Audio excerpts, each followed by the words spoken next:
Nathan Clark watched the massive reptilian creature approach him. He tried not to stare at its razor-sharp teeth or the powerful clawed hands that could tear him apart in seconds. As the lead xenobiologist on the human vessel Starseeker*, he had studied the Vrex for months before this mission. Everything he knew about them said they should be keeping their distance, especially from unknown aliens like humans. But the Vrex ambassador, a female named Kraz, wasn't keeping her distance at all. Even more surprising, 3 small Vrex hatchlings trailed behind her, their curious eyes fixed on the humans. "This contradicts everything in our data," Nathan whispered to Olivia Martinez, the team's cultural specialist. Olivia nodded slightly. The reports said Vrex never let their young within a mile of any other species. They're supposed to be the most protective parents in the galaxy. The diplomatic meeting took place in a large domed structure on the Vrex homeworld. Captain Gale Winters led the human delegation, discussing trade routes and non-aggression pacts. Nathan was there to observe Vrex biology and behavior, not to speak. But he couldn't stop watching those hatchlings as they played near their mother, occasionally glancing at the humans with what looked almost like trust. During a break in the talks, Nathan approached Olivia again. "Something's not adding up. Look at how close those young ones are getting to us. That male over there even let his hatchling wander within arm's reach of me." Olivia shrugged. "Maybe our information was wrong." No, the Centauri observers were very clear. The Vrex are known throughout settled space for their extreme protective instincts. No other species has ever been allowed near their nesting areas, let alone their young. It's what made this diplomatic mission so groundbreaking. Captain Winters called them back to the table, and the discussions continued for several more hours. Nathan noticed the Vrex hatchlings were growing tired, curling up to sleep on the floor nearby. Strangely, their parents seemed completely unconcerned that they were sleeping vulnerable and exposed near aliens. That evening, the human delegation returned to their assigned quarters in the diplomatic compound. Nathan was reviewing his notes when a soft knock came at his door. He opened it to find a young Vrex standing there, no more than a juvenile, with no adult in sight. "Hello," Nathan said, confused. The young Vrex made a trilling sound and pointed down the hallway before walking away. Curious, Nathan followed at a distance. The juvenile led him to a large room where, to his shock, at least 20 Vrex hatchlings were gathered. 2 adult Vrex stood by another door, nodding at Nathan as he entered. One of the adults approached. "You are the human healer of animals, yes?" The translator in Nathan's ear converted the clicking language. "I'm a xenobiologist," Nathan replied. "I study alien life forms." The Vrex made a gesture that might have been satisfaction. "Good. We go to night hunt. Very important ritual. You watch young ones." Nathan blinked in surprise. "You want me to babysit?" The Vrex didn't wait for further discussion. Both adults made low humming sounds to the hatchlings, then simply left the room, closing the door behind them. Nathan stood frozen, surrounded by the young of a predator species that could easily rip him apart. He tapped his communicator urgently. "Olivia, Chris, anyone. The Vrex just left me in charge of their children. This doesn't make any sense." Chris Daniels, the communications specialist, responded first. "Same thing just happened to me. I've got about 15 of them in my quarters." "Me too," came Olivia's voice. "They just dropped them off like it's the most natural thing in the universe." Nathan looked at the small reptilian faces staring up at him. One tiny hatchling approached and reached out to touch his hand with a curious claw. "It's like they trust us completely," Nathan said quietly.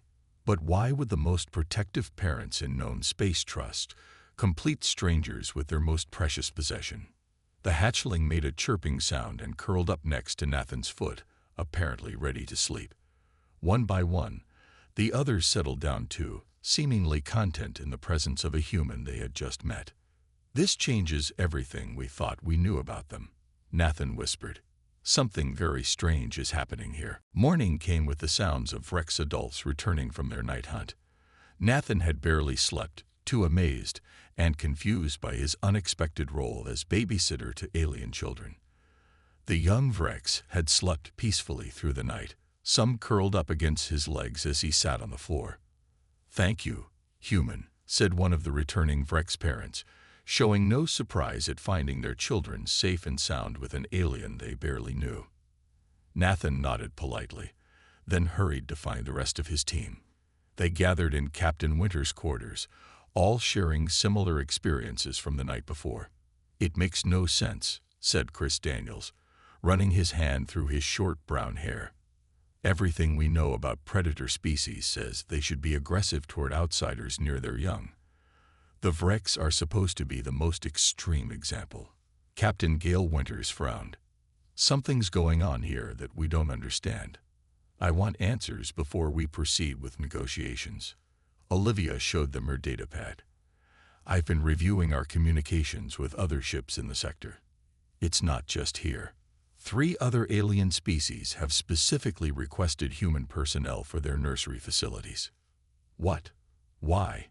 Nathan asked. "They didn't explain. They just asked for humans, specifically." Captain Winters stood up. "We need to address this directly with the Vrex ambassador. This pattern is too strange to ignore." Later that day, during a break in the diplomatic talks, Nathan found himself walking with Kraz, the female Vrex ambassador. Her 3 hatchlings followed behind, playing a game that involved pouncing on each other's tails. "May I ask you something?"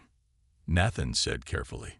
Kraz made a gesture with her clawed hand that the translator interpreted as agreement. "Why do your people trust us with your young? We've only just met." The tall reptilian stopped walking and tilted her head, looking confused. "It is known," she said simply. "What is known?" "That humans protect the young. All young, not just their own." She said this as if it were the most obvious fact in the universe. Nathan shook his head. "But how could you know that? This is our first official contact with your species." Kraz made a sound that the translator couldn't interpret. "Stories. Old stories. Very old. Humans are. The word is difficult. Safekeepers. Young guardians." Before Nathan could ask more questions, a small commotion broke out. Another Vrex delegation had arrived from a neighboring territory. To Nathan's surprise, these Vrex also brought their young with them. That evening, the human team gathered again to share their observations. "It's happening in every settlement we visit," Chris said, showing images on the main screen. "The pattern is the same everywhere. They trust us completely with their children, without question." Kevin Barnes, the team's research officer, cleared his throat.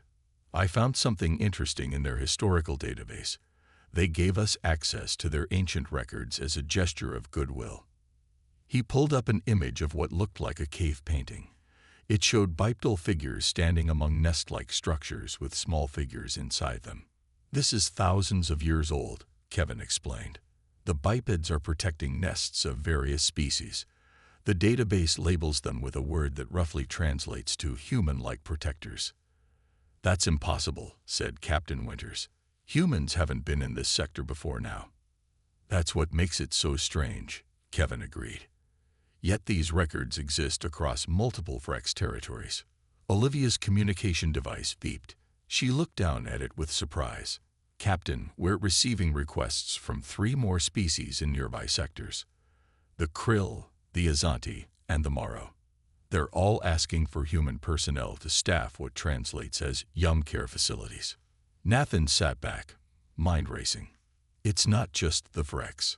Somehow, species across this entire region believe humans are naturally trustworthy with their children. "We need to understand why," Captain Winters said firmly. "This could be the most important discovery of our mission." As she spoke, a small Vrex hatchling wandered into the room and climbed directly onto Nathan's lap, making a purring sound as it settled there. None of the Vrex adults who noticed seemed concerned. If anything, they appeared pleased. "What do they know about us?" Nathan whispered, gently placing his hand on the small creature's back. "That we don't know about ourselves." The next day, Kevin Barnes asked for permission to visit the Vrex archives. Captain Winters approved. sending Nathan and Amanda White, their xenolinguist, along with him. The Vrex guides seemed pleased by the humans' interest in their history. The archive was a vast underground chamber, cool and dry to preserve the ancient materials. Kevin led them to a section where the oldest records were kept. "Look at this," Kevin said, pointing to a stone tablet. The carved symbols were faded but still clear enough to see figures that looked remarkably human-like standing among various alien young. Amanda studied the carvings carefully. The date on this, if I'm reading their calendar system correctly, this is over 4,000 years old. Nathan shook his head in disbelief. That's impossible. Humans weren't in space then, let alone in this part of the galaxy. Amanda moved to another display case. This one held what appeared to be a book made of thin metal pages. This is more recent, maybe 800 years old. She ran her translator over the text. It mentions humans specifically. The word they use translates roughly as, "Oh my." "What?" Kevin asked. "Those who die for the young of others." Amanda looked up with wide eyes. That's what they called humans. The ones who will sacrifice themselves to protect any young, not just their own species. Nathan felt a chill run down his spine. How could they possibly know that about us before we even met? A Vrex archivist approached them, her scales a dull gray that Nathan had learned indicated advanced age. "You find our old stories interesting?" she asked through the translator. "Yes," Nathan replied. "These stories about humans. How do you have them? We've never been here before." The old Vrex made a sound like gentle laughter. "Not now, humans. Before humans. Long ago. They saved us when the cold stars came." Amanda whispered to Nathan, "I think she's referring to some kind of ancient event. Cold stars might be a reference to meteorites or an ice age." "Can you tell us more?" Nathan asked the archivist. The old Vrex led them to a sealed room deep in the archives. Inside was a single display containing what looked like a fossilized bone. "Last piece of before human," the archivist said with reverence. "The one who saved the eggs when the ground shook and fire fell from sky." Amanda studied the bone fragment carefully. "Nathan, this looks human, or at least hominid." Nathan stared at the ancient fragment, mind racing with possibilities. "We need to run tests on this." The archivist trilled softly. "We have story, passed down. Want to hear?" They nodded, and the old Vrex began a rhythmic chant that their translators struggled to convert. "When stars fell cold from sky, all ran to save themselves. But before humans, they ran to nests. They covered eggs with their bodies. They burned so hatchlings would live. They died so we could be. This is why we know. This is why we trust. Humans die for young ones, even not their own." Nathan felt strange hearing this story. Something about it resonated deep within him, though he couldn't explain why. "May I?" he asked, gesturing to the bone fragment. The archivist nodded, and Nathan carefully lifted the display case. As soon as he touched the ancient bone, a feeling of connection washed over him. Back at their quarters, the team reported their findings to Captain Winters. "So they have stories about humans saving their species thousands of years ago?" she asked, clearly skeptical. "That's not possible." "The bone fragment appears hominid," Kevin said. "We need to run DNA tests, but if I had to guess, I'd say it might be from an early human explorer, or perhaps a parallel evolution." "There's more," Amanda added. "I've been working on translating their term for humans more precisely. It's not just those who die for young ones. It's deeper than that. The closest translation would be those whose souls are wired to protect all young life, even at cost of self." Nathan paced the room. "I think there's something about human psychology that these species can detect. Something that tells them we're safe with their young." As if to prove his point, a group of Vrex hatchlings suddenly entered the room without adult supervision.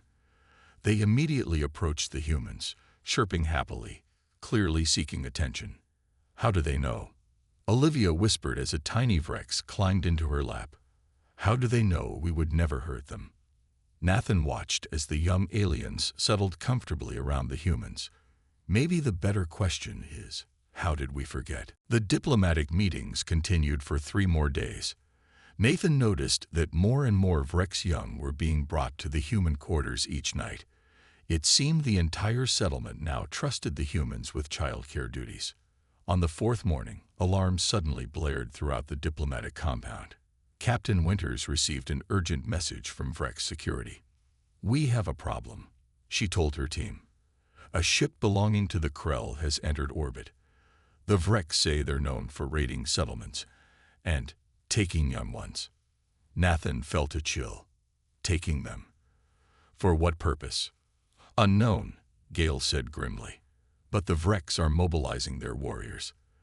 They've asked us to take shelter in the central building with their hatchlings while they prepare defenses." Within minutes, the human team had gathered in the central meeting hall. Dozens of Vrex parents rushed in, depositing their young with the humans before racing off to battle stations. Soon, Nathan found himself surrounded by nearly 50 hatchlings of various ages. "Captain, shouldn't we be helping with the defense?" Chris asked. Captain Winters shook her head. The Vrex were clear. "Our job is to protect the young. That's what they trust us to do." A distant explosion shook the building. The young Vrex chirped in fear, many of them pressing closer to the humans. "It's okay," Nathan said softly to the hatchlings near him. "We won't let anything happen to you."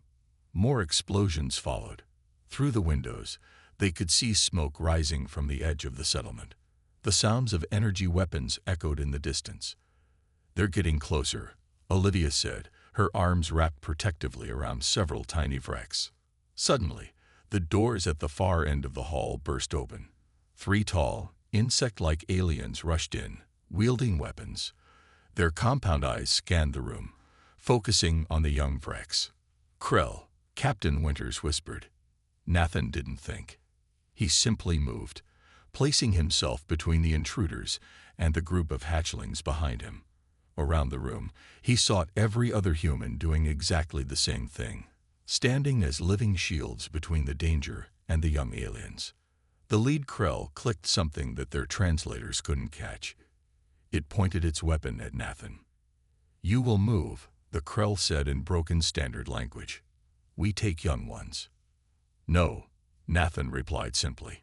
He felt no fear, only a deep burning certainty that he would not let these creatures past him while he still drew breath. The Krell's compound eyes focused on Nathan with what might have been confusion. It clicked again to its companions. "You are humans," the Krell said. "This not your offspring. Why protect?" "Because they're children," Gale said firmly from across the room. "It doesn't matter whose they are." The Krell seemed genuinely puzzled. It took a step forward, raising its weapon higher. Nathan prepared to lunge at the creature, knowing he stood little chance against its armored exoskeleton and superior strength, but he would buy time for the others if nothing else. Just as the confrontation seemed about to turn violent, a squad of adult Vrex warriors burst through the doors behind the Krell. The brief battle that followed was fierce but one-sided. The Vrex, fighting to protect their young, showed no mercy. When it was over, the Vrex commander approached the humans, who were still standing protectively around the hatchlings. "You faced the Krell unarmed," she said, her voice translated with a note of awe. "You were prepared to die." Nathan realized he was shaking now, that the danger had passed. "We couldn't let them take the children." The Vrex commander made a deep bowing gesture. "Now we all see. The stories are true." Later, the security footage from the hall was reviewed by the Vrex leadership. It showed every single human in the room, without hesitation or communication, moving to shield the young aliens with their bodies when the danger appeared. "Why are they so surprised?" Chris asked as they watched the Vrex studying the footage with reverence. "Wouldn't anyone have done the same thing?" "Apparently not," Nathan replied quietly. "For most species, protecting unrelated young, especially those of another species, isn't instinctual. For us, it seems it is." The Vrex ambassador approached them. "We have always known," she said, But now we have seen with our own eyes why the old stories say to trust humans with our most precious treasure. The Starseeker left Vrex space a week after the Krull attack. The diplomatic mission had been a huge success. Not only had they secured a strong alliance with the Vrex, but word had spread to nearby star systems about how the humans had protected the Vrex young. Back on the ship, the science team gathered to discuss their findings. Dr. Olivia Martinez had been busy analyzing data since they left the planet. "I have a theory," she told the others as they sat around the conference table. "It's about why the Vrex and other species trust us with their young." Nathan leaned forward. "I'm listening." Olivia pulled up images on the main screen. These are brain scans of various predator species across the galaxy when they're near their own young versus the young of other species. The images showed distinct patterns of brain activity. Now here are human brains in the same situations. The new images appeared, showing remarkably different patterns. Most predator species show protective instincts only for their own young, Olivia explained. But humans show nearly identical brain activity when near any young, regardless of species. "Even alien young?" Captain Winters asked. "Even alien young," Olivia confirmed. "I took brain scans of our crew while we were caring for the Vrex hatchlings. The patterns matched those of human parents with their biological children." Kevin Barnes spoke up. "I've been digging through Earth's historical records. There are countless stories of humans risking or sacrificing their lives for unrelated children, even for young animals. Remember that zookeeper who jumped into the lion enclosure when a child fell in?" Chris added. "Or the people who run into burning buildings to save pets." Nathan nodded. "So what you're saying is that unlike most sapient predators, humans evolved to protect all young, not just our own." "Exactly," Olivia said. "And somehow, other species can detect this trait in us.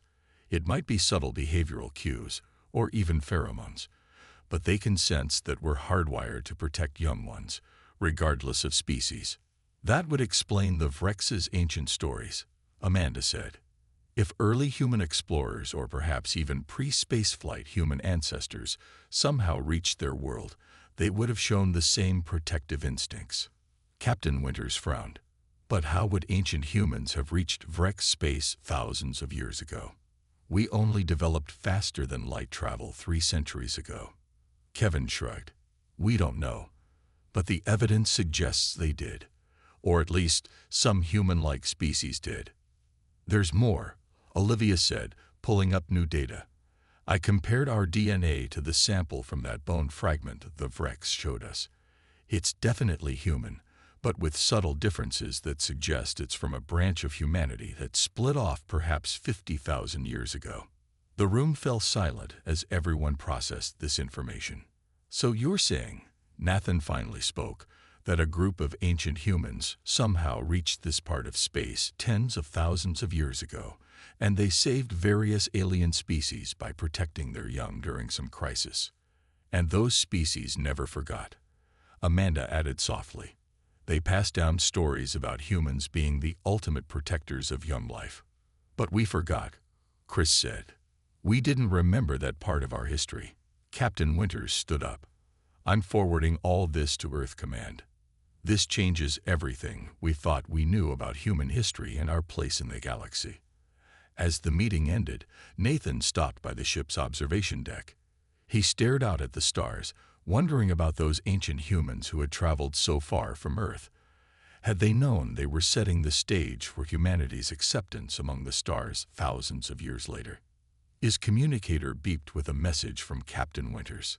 3 more nearby species had requested human representatives to help staff their nurseries and schools. Word was spreading fast. "It seems we found our place in the galactic community," Nathan murmured to himself.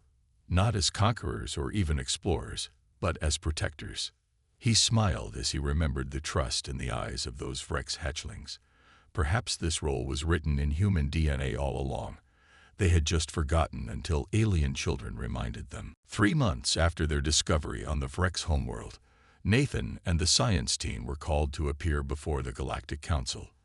This was a rare honor for representatives of Earth, which was still considered a newcomer to interstellar politics. The council chamber was massive, with seats for delegates from over 200 spacefaring species.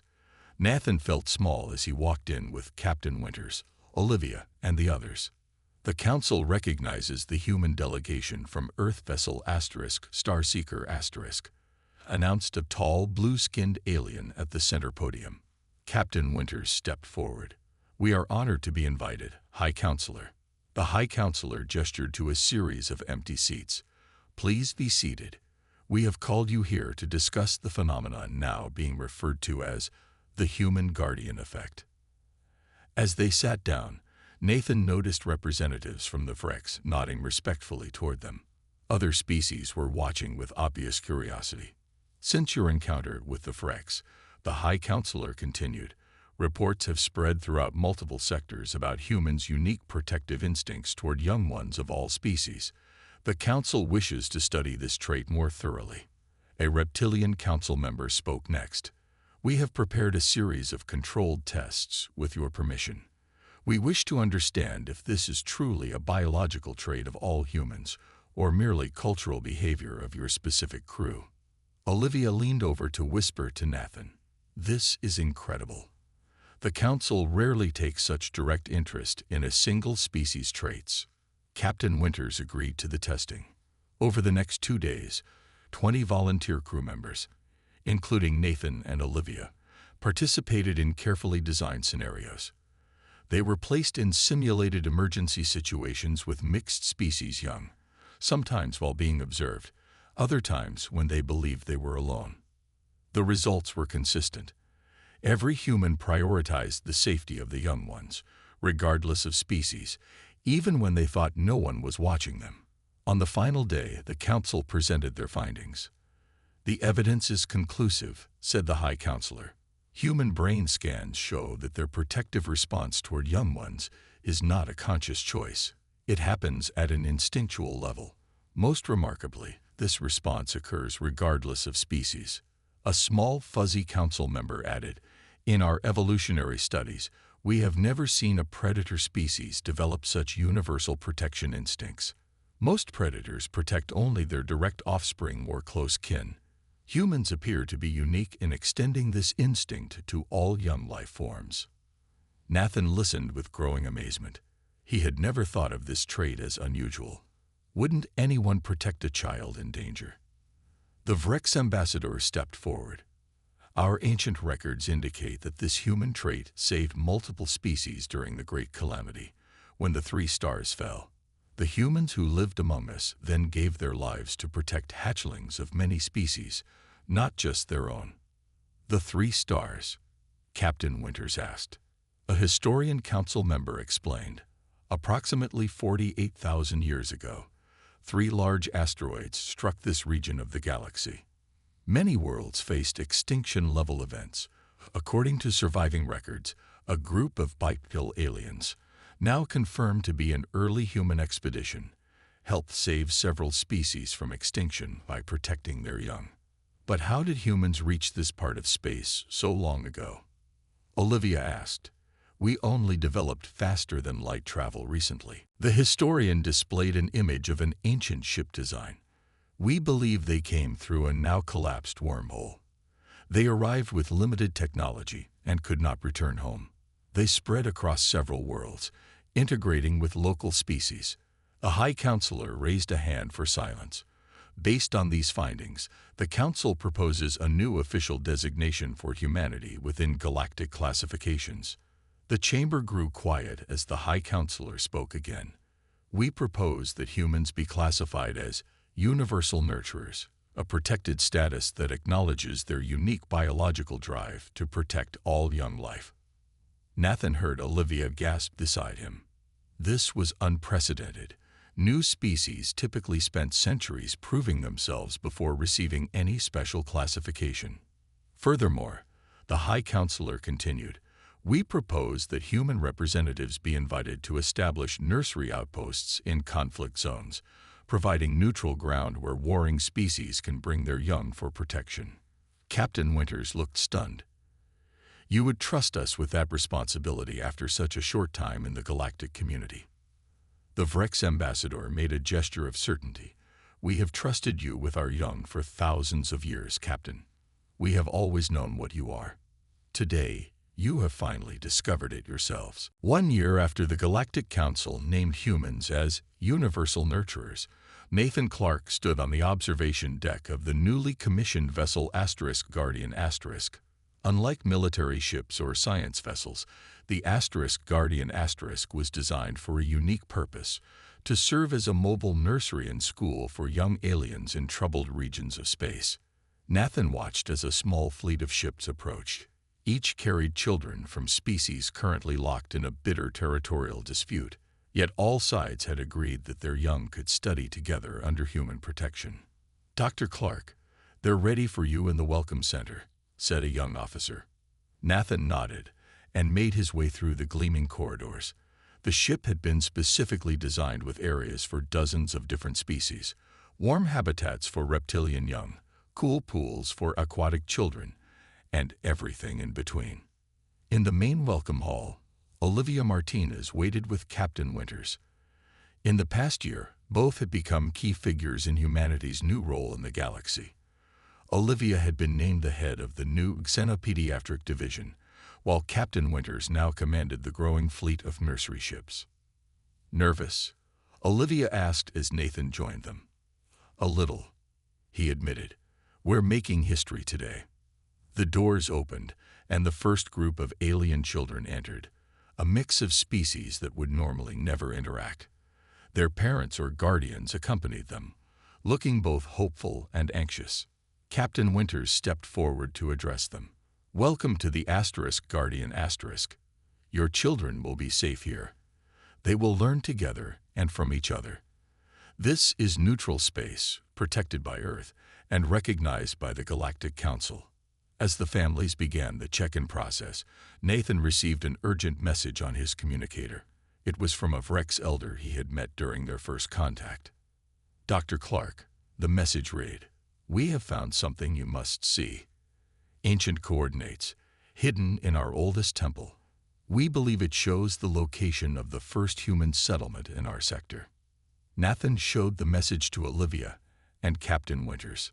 "Go," Captain Winters said. "This ship is in good hands. That discovery could be important for understanding our history."